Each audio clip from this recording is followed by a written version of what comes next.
Hello everyone. আমি আজি এটা কোৱেশ্চন সলভ কৰিম। এইটো কোৱেশ্চন অফ এডভান্স মেথছৰ কোৱেশ্চন ক্লাস 10 ৰ ছাত্ৰীসকলৰ কাৰণে ইমেজিনাৰী নাম্বাৰ যেটো কনসেপ্ট আছে আমাৰ কমপ্লেক্স নাম্বাৰৰ তাৰ এটা কোৱেশ্চন।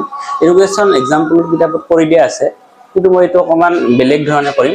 এটো কোৱেশ্চনটো দিয়া আছে √i plus √-i is equal √2 এটো আমি দেখুৱাব লাগে। এটো এক্সাম্পলত আছে কৰি দিয়া, কিন্তু আমি এটো অকমান বেলেগ ধৰণে কৰিম।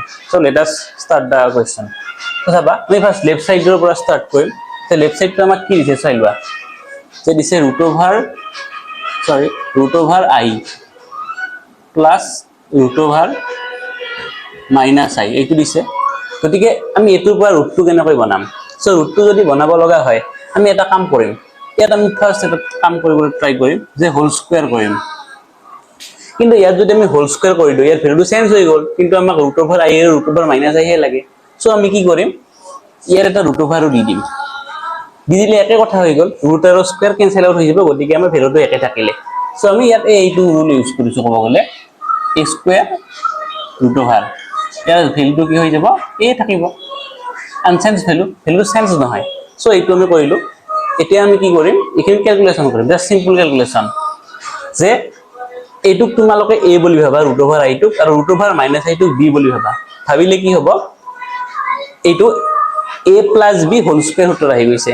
a plus b whole square মানে কি a square plus 2ab plus b square. So এইটো ফৰ্মুলাত আমি এক ব্ৰেক কৰি দিম। সো √i কি আহিব, √i হোল স্কয়ার, দেন কি আহিব প্লাস আহিব 2 into √-i দেন √-i এইটো কি b, আৰু শেষত টার্মটো কি আহিব plus b square. So b square মানে কি √-i হোল স্কয়ার, এইটো বস্তু আহিব।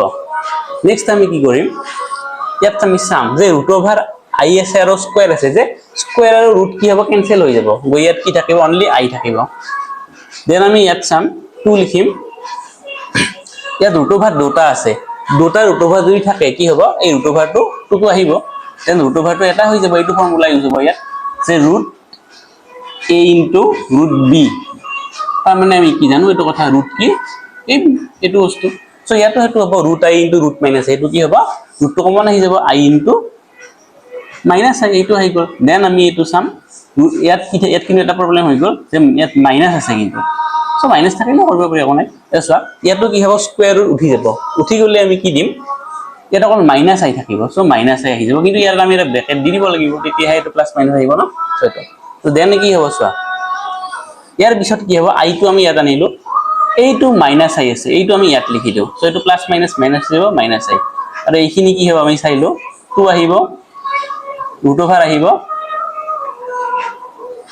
দেন কি আহিব -i স্কয়াৰ আহিব।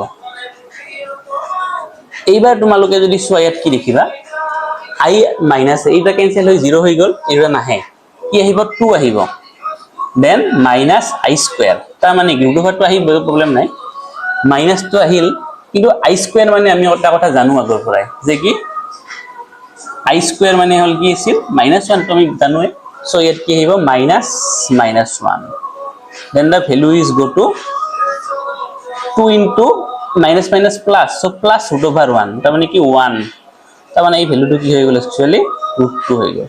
সো এইটো আমি এনেকৈও কৰিব পাৰো, কিতাপত তোমালোকক যেনেকৈ দিছে তেনেকৈ তোমালোকে নকৰি এনেকৈও কৰিব পাৰা। ইয়াতে অলপ শৰ্টলি হৈ গৈছে বস্তুটো, আৰু লগতে ইয়াত মই কিছুমান লাইন তোমালোকে বুজিবৰ কাৰণে বেছিকৈ লিখিছো, কিছুমান লাইন ইয়াত অমিট কৰিব পাৰি, তেনেকৈ কৰিলে মেথছ আকৌ ছুটি হৈ যাব। সো এনেকৈও তোমালোকে কৰিব পাৰা। গতিকে আজিৰ কনসেপ্ট বা ভিডিও এইটোৱে আছিল। Thank U.